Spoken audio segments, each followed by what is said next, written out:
place where we've seen manufacturing go has been China. China is now the largest manufacturer in the world. It used to be the United States of America. A lot of good people have lost jobs. 500,000 manufacturing jobs have been lost in the last 4 years. That's total over the last 4 years. One of the reasons for that is that people think it's more attractive in some cases to go offshore than to stay here. We have made it less attractive for enterprises to stay here than to go offshore from time to time. What I will do as president is make sure it's more attractive to come to America again. This is the way we're going to create jobs in this country. It's not by trickle-down government, saying we're going to take more money from people and hire more government workers, raise more taxes, put in place more regulations. Trickle-down government has never worked here, has never worked anywhere.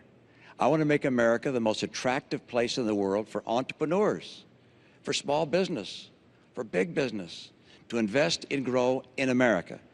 Now, we're going to have to make sure that as we trade with other nations, that they play by the rules, and China hasn't. One of the reasons, or one of the ways they don't play by the rules, is artificially holding down the value of their currency. Because if they put their currency down low, that means their prices on their goods are low. And that makes them advantageous in the marketplace. We lose sales, and manufacturers here in the U.S. making the same products can't compete. China has been a currency manipulator for years and years and years. And the president has a regular opportunity to label them as a currency manipulator, but refuses to do so. On day one, I will label China a currency manipulator, which will allow me as president to be able to put in place, if necessary, tariffs where I believe that they are taking unfair advantage of our manufacturers. So we're going to make sure that people we trade with around the world play by the rules. But let me not just stop there. Don't forget, what's key to bringing back jobs here is not just finding someone else to punish. And I'm going to be strict with people who we trade with to make sure they follow the law and play by the rules. But it's also to make America the most attractive place in the world for businesses of all kinds. That's why I want to bring down the tax rates on small employers, big employers, so they want to be here. Canada's tax rate on companies is now 15%. Ours is 35%. So if you're starting a business, where would you rather start it? We have to be competitive if we're going to create more jobs here. Regulations have quadrupled. The rate of regulations quadrupled under this president. I talk to small businesses across the country. They say, we feel like we're under attack from our own government. I want to make sure that regulators see their job as encouraging small business, not crushing it. And there's no question but that Obamacare has been an extraordinary deterrent to enterprises of all kinds hiring people. My priority is making sure that we get more people hired. If we have more people hired, if we get back manufacturing jobs, if we get back all kinds of jobs into this country, then you're going to see rising incomes again. The reason incomes are down is because unemployment is so high. I know what it takes to get this to happen, and my plan will do that, and one part of it is to make sure that we keep China playing by the rules. Mr. President, 2 minutes here because we are then going to go to our last question. Okay.